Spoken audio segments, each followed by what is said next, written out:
शुभ साधनाएं, शास्त्र अनुकूल साधनाएं की होती हैं, शुभ संस्कार बनाए होते हैं, जिसके परिणाम स्वरूप उनको कई कई सैकड़ों भी मानव शरीर प्राप्त हो जाते हैं।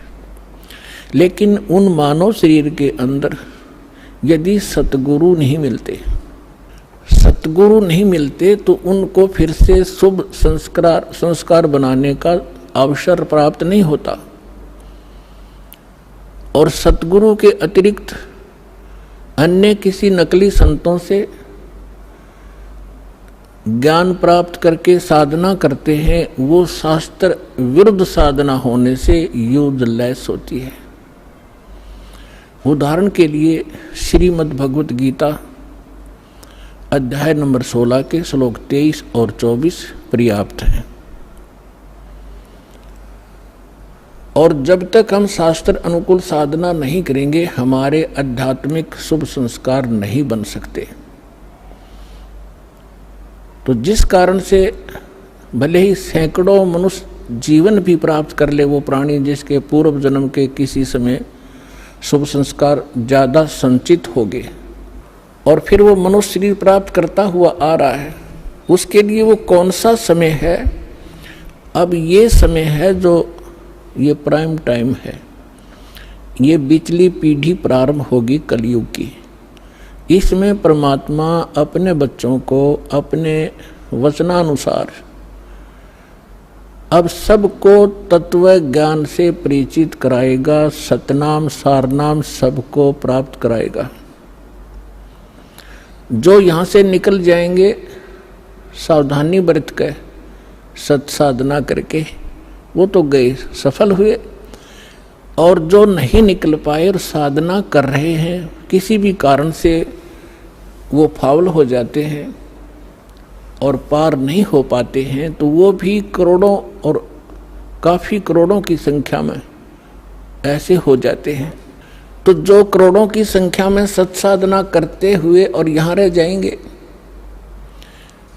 ये मंत्र ऐसे अनमोल और इतने कीमती हैं, इनकी थोड़ी ही साधना से बहुत ज़्यादा आध्यात्मिक एनर्जी स्टोर हो जाती है। सतनाम के विषय में सूक्ष्म वेद में कहा है, सतनाम पालड़ रंग होरी हो, 14 लोक चढ़ावे राम रंग होरी हो, 3 लोक पास अंग धुर रंग होरी हो, तो ना तुले तुलाया राम रंग होरी हो। जैसे हम यहाँ के त्योहार मनाते हैं, होली मीन खुशी से हम एक दूसरे के साथ रंग उछालते हैं, तो परमात्मा कहते हैं ये होली जो आप मनाते हो ये नकली है, ये काल प्रेरित है। एक व्यक्ति का युवा पुत्र मर गया होली से 2 दिन पहले, ना वो स्वयं होली मना पा रहा है, ना उसके रिलेटिव और ना उसके मोहल्ले वाले। तो अब कहाँ गई वो होली जिसको इतना इम्पोर्टेंट त्योहार मान रहे थे? तो परमात्मा और उससे परिचित संत कहते हैं कि इस नकली सांग में, इस नकली स्थान पर आप ये नाचा गाई करते हो, आपने भांग पी रखी है, नशे में बकवाद कर रहे हो। इस भांग का नशा, काल की माया का नशा अज्ञानता में प्रेरित होकर कर रहे हो। यहाँ एक पलक में ना जाने के बिजली गिर जा, ऐसे लोक में तुम खुशी मना रहे हो। या तो जब आपको ज्ञान होगा, आंखों से आंसू नहीं सूखेंगे, हम के कष्ट उठा रहे हैं और आगे क्या जुल्म होगा हमारे साथ। तो असली होरी राम नाम की होरी है। या खेलो, दिन रात खेलो, रात खेलो दिन खेलो, सुमन करो दिन रात इस राम नाम की होरी से, इस रंग को बखेरो। तो क्या कहते हैं कि सतनाम जो 2 अक्षर का मंत्र है, जिसमें एक ओम है एक तत् है, और ये ऐसा अनमोल मंत्र है, इसकी इतनी कीमत बताई है। यदि विधिवत परम संत अधिकारी संत से प्राप्त करके, अधिकारी आपको बता देता हूँ 21 ब्रह्मांड में, इस विश्व में, इस दास के अतिरिक्त इन तीनों मंत्रों को देने का कोई अधिकारी नहीं है, या गलती ना करियो, बहुत धोखा खा लिया आपने।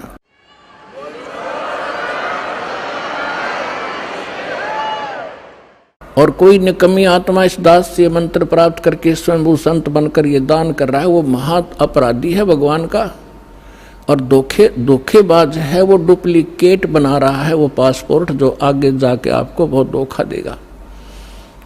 उसको काल का पक्का दूत समझना, उससे आप भी बचना, और जहाँ तक संभव हो जिसने उनको फंसा रखा है उन भाई बहनों को भी सतर्क करना प्यार से। तो क्या बताते हैं, इस सतनाम के 2 अक्षर के मंत्र का श्वास उश्वास से नाम जपना होता है। परमात्मा कहते हैं श्वास उश्वास में नाम जपो, व्यर्था सांस मत खो, ना जाने इसी श्वास को आवन हो कि न हो। फिर क्या बताते हैं कि ये इतना एक श्वास का एक सतनाम एक भी आपने सुमन कर लिया विधिवत अधिकारी संत से, और बिल्कुल सावधानी से, यानी सिमरण जब करते हो सतनाम का, बाहर जो मंत्र छोड़ते हो उसके ऊपर उसकी अंदर से जो उच्चारण होता है श्वास के द्वारा महसूस होता है मैं क्या बोल रहा हूँ, और बाहर श्वास छोड़ते समय कौन से मंत्र का उच्चारण होता है, उसको अजप्पा जाप कहते हैं। बाहर छोड़ते हैं उस मंत्र के उच्चारण पर आपकी सुरत और नृत्य लगी रहे, मन लगा रहे। अंदर जौन सा लेते हैं, जो 2 अक्षर में से एक अंदर लेते हैं, उसके ऊपर भी आपका ध्यान रहे। वैसे मतलब नहीं कि हाथ में माला फिरती रहे, सांस चलता रहे और सुमन होता रहे, ये नहीं चलेगा। सुरत नृत्य और पवन, सुरत नृत्य मन पवन, ये चारों पदार्थ एकत्रित करने होते हैं।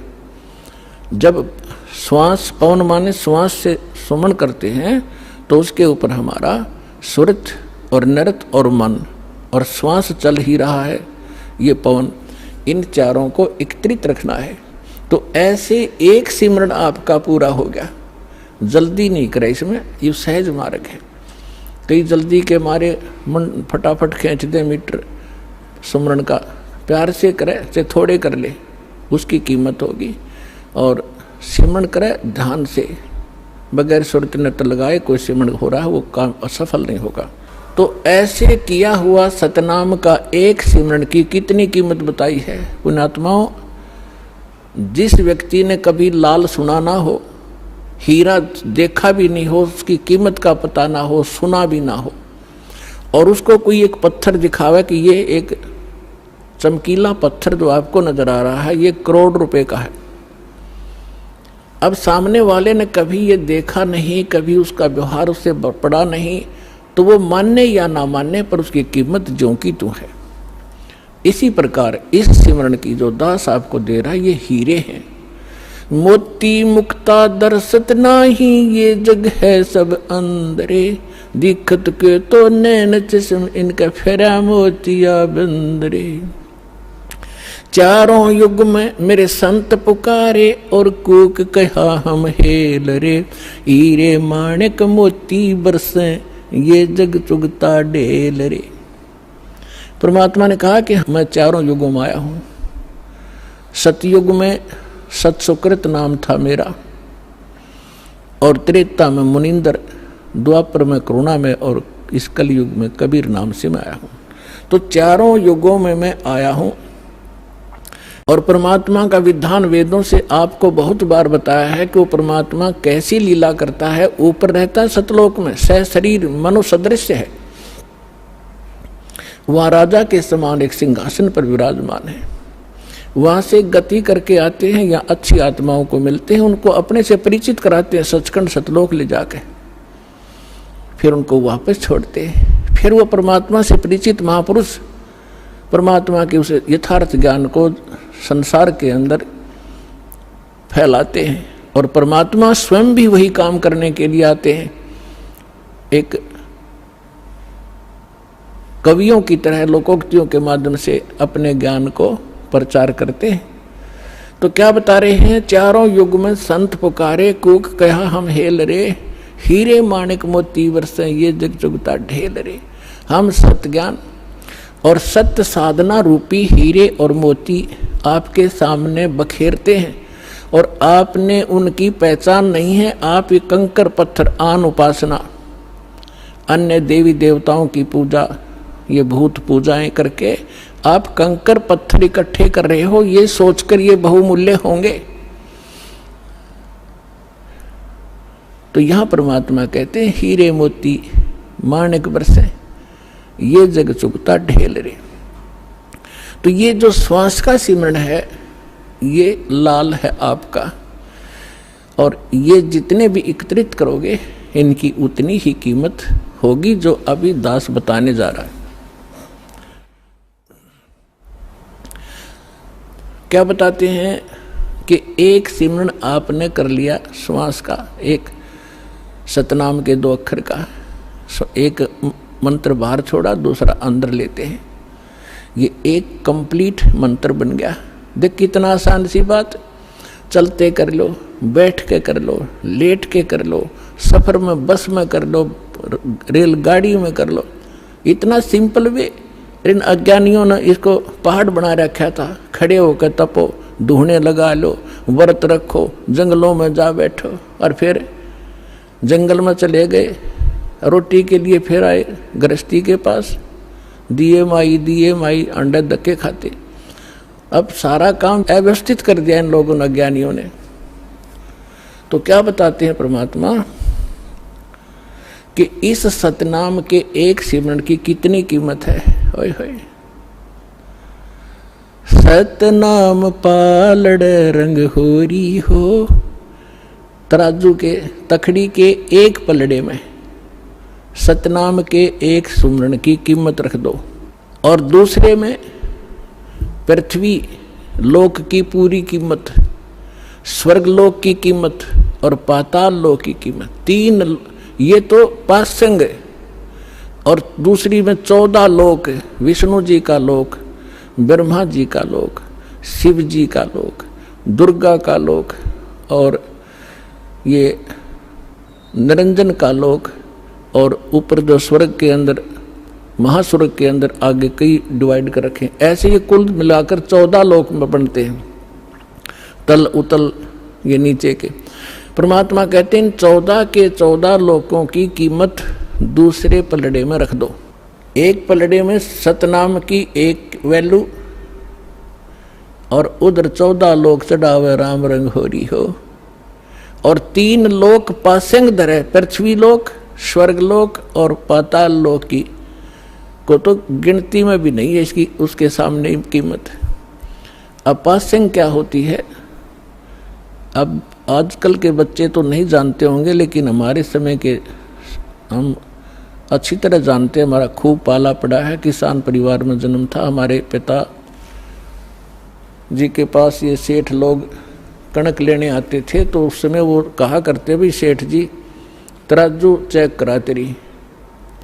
वो चेक कराता था, उसमें कुछ एरर होती तो उसको ठीक करने के लिए उसी जैसे गेहूं तोल रहे हैं, गेहूं से थोड़े से कणक लिया और उस दूसरे पलड़े में डाल दी जाती है। वो पासिंग ठीक करने के लिए, पासिंग माने एरर, उसके लिए वो कणक रख दी जाती है, उधर ही बट्टे रख दिए जाते हैं, दूसरी साइड पलड़े से फिर कणक तोली जाती है। तो वो जो एक मुट्ठी कणक डाली है वो पासिंग है, वो सौदे में नहीं आती, वो तो व्यर्थ में पड़ी है। वो चाहे ग्राहक की तरफ जाओ और चाहे धनी की तरफ रह जाओ, उसकी कोई ध्यान नहीं करता। वो पासिंग है, यानी इतनी कम वैल्यू है। तो आप कितनी पुण्यात्मा हो और कितना सिमरन आप करते हो, और आप कितने धनी होते जा रहे हो अध्यात्म के। कबीर साहब कहते हैं कबीरा सब जग निर्धना, धनवंता ना कोई, धनवंता सो जानियो जिस पर राम नाम धन हो। अब आज अरबपति है और कल मृत्यु हो गया, भक्ति करी नहीं, तो कल क्या है, वो गधापति है। फिर वो गधा बनकर घूम रहा होगा, कुत्ता बनकर गलियों में सैर सपट्टे कर रहा होगा, टट्टी खा रहा होगा, खा के यहाँ का धन। तो पुण्यात्माओं, इस परमात्मा की शरण में आपको यहाँ के भौतिक सुख भी आपके डिमांड रिक्वायरमेंट के अनुसार अवश्य देगा ये दाता, और फिर आपकी जो भक्ति की शेष पूंजी को सुरक्षित रखेगा, ताकि चल आपके यहाँ जाते समय आपका धन सुरक्षित रहे। अब क्या बता रहे हैं? सतनाम पालड़ रंग होरी हो, 14 लोक चढ़ाव राम रंग होरी हो, 3 लोक पास्यंग धर रंग होरी हो, तो ना तुले तुलाया राम रंग होरी हो। और हमारी बुद्धि कहाँ सेट कर दी इस काल ने? यहाँ के इस काल की माया की भांग पी ली हमने। एक सरपंच बन जाता है, बस पूछो मत, वो अपने आप को पता नहीं कि महान मान बैठता है। और कोई चेयरमैन बन जाता है 4-5 सरपंचों के ऊपर, बस कहना ही क्या। एक मंत्री और मुख्यमंत्री बनकर काख पीटते फिरते बगैर ज्ञान के बच्चों वाले खिलौने खेल रहे हैं। और आप वो हो जो मनुष्य जीवन के इस उद्देश्य को प्राप्त कर रहे हो, सफल कर रहे हो। तो कहने का दास का तात्पर्य है, जिस प्रसंग को लेकर चले हैं उसी पर आते हैं कि जैसे अब ये परमात्मा का मार्ग प्रारंभ हो गया है। परमात्मा का आदेश है कि पूरे विश्व में जाओगा। परमेश्वर ने इस काल के साथ एक कमेंटमेंट हुआ था।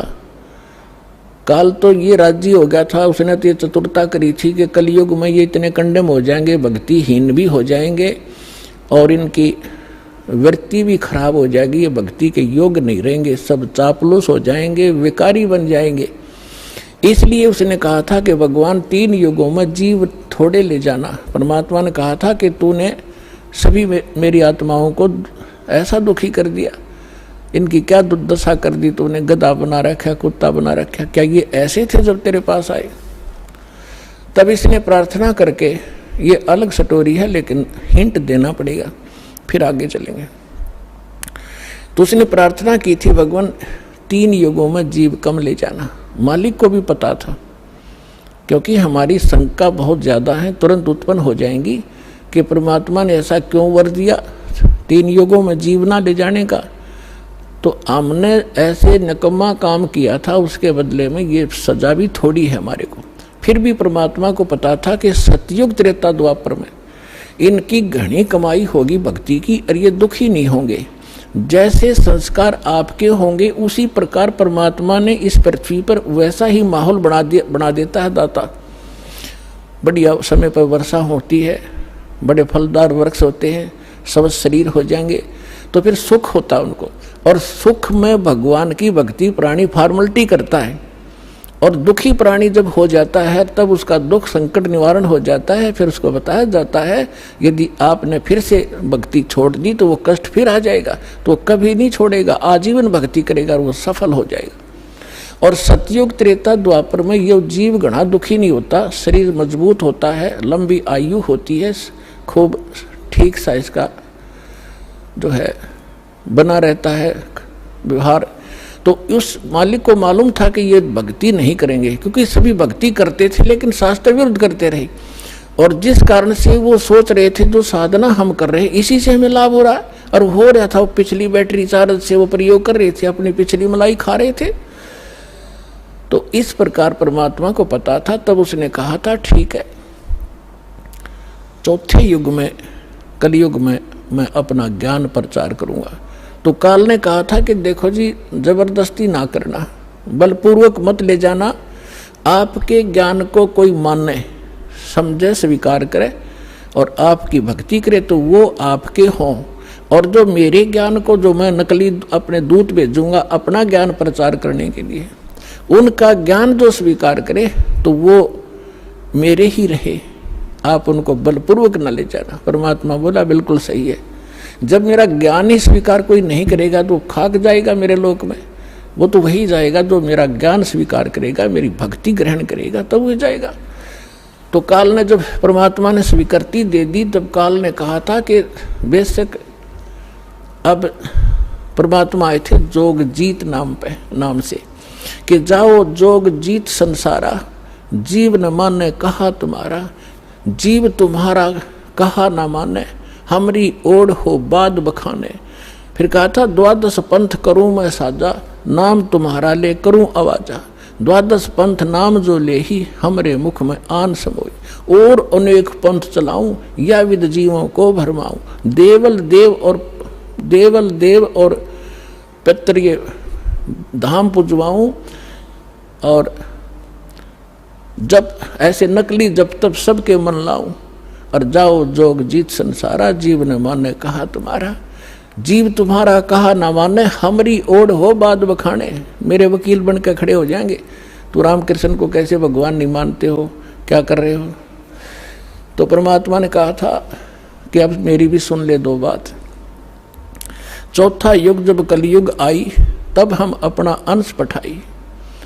काल फंद छूटे डर लोई। जो जितने तू बकवास कर देगा, जितने तू भ्रमित करेगा, बंधन बनाएगा, काल फंद छूटे नर लोई, सकल सृष्टि परवानी खोई। ये परमात्मा का वचन है बच्चों, कोई डूम भाट के गीत नहीं है, समर्थ की वचन है। कि कहते हैं कलयुग बीते 5500 पाचा, तब ये वचन मेरा होगा साचा। और कलयुग बीत जावे जब एता, सकल सभी प्राणी और परम पुरुष पद चेता। परमात्मा ने कहा था कि जब चौथा युग कलयुग आवेगा तब मैं अपना अंश भेजूंगा। और उस समय काल के सारे फंद, तेरे सारे दाव पेच, ये अज्ञान को काट दिया जाएगा। और सकल सृष्टि उपदेशी होगी, नाम लेवेगी। और फिर कहा था कि जब कलयुग 5505 बीत जाएगा, तब मेरा ये वचन सत्य होगा। और उस समय पूरा विश्व उस परमात्मा के उस परम पद का जानकार होगा।